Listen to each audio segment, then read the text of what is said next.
Hey guys, so for today's first practice in our number talk, we are going to be working with the multiplication strategy of repeated addition. This may be a strategy that is familiar to you or that you've done in the past, but today we're going to do it with a decimal. So if you want to grab a piece of paper and do this with me, you may pause this video at any time or work ahead and then check back with me when you are done. So I'm going to color code. You can do that if you want, or you can just use a pen or pencil and write on your paper with me. So here we go. So the decimal that we're going to be working with is 12 and 2/10 times 5. So with the strategy of repeated addition, we are just going to repeatedly add one of our numbers as many times as we are multiplying it by. So right now I want you to think, what number would it make sense to add over and over? If you said 12 and 2/10, you are right. We are going to add 12 and 2/10 5 times because all this multiplication problem means is that we have 5 groups of 12 and 2/10. So let's go ahead and do that.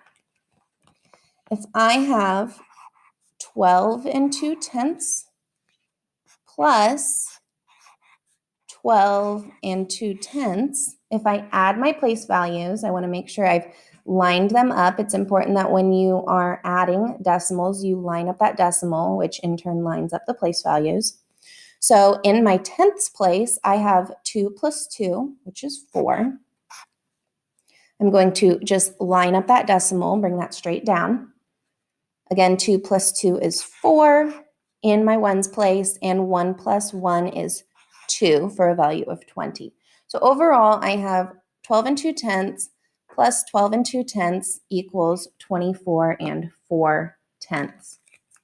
So at this point, I have now added 12 and 2/10 2 times. Okay.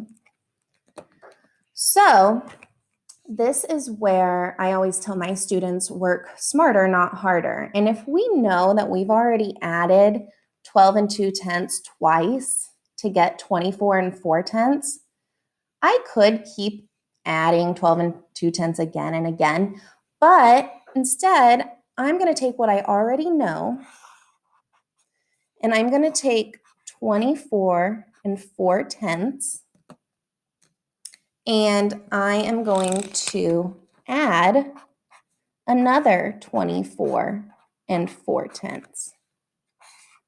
All right.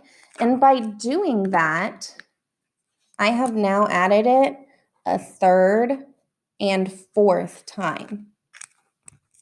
All right.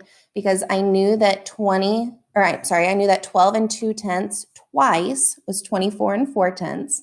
So another 1 2 times would be another 24 and 4/10. So let's add those together.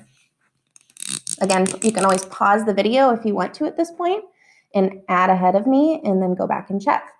But I know that 4 plus 4 in my 10ths place is 8. I'm going to bring down my decimal. Again, 4 plus 4 is 8 in my ones place. And in my tens place, I have 2 plus 2, which is 4. All right. Now I'm not quite done yet because I needed 5 groups of 12 and 2/10. So right now I only have 4 groups. So I need to add 12 and 2/10 one more time in this repeated addition multiplication strategy. So if I add 12 and 2/10, this will be my final group. That'll be my 5th group.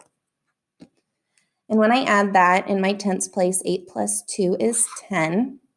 All right, I know that 10/10 give me another whole, another 1, or another digit in my ones place.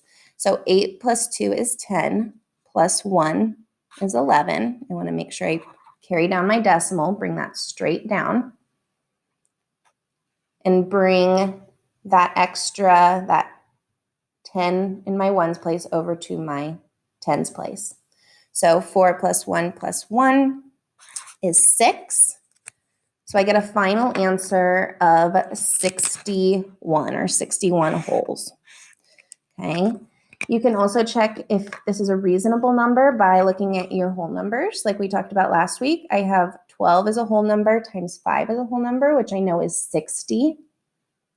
And then is 61 close to 60?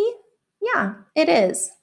I can also go one step further and think, well, 2 times 5 is 10. Again, I know that 10 tenths give me another whole. So 60 plus 1 whole would in fact be 61 wholes.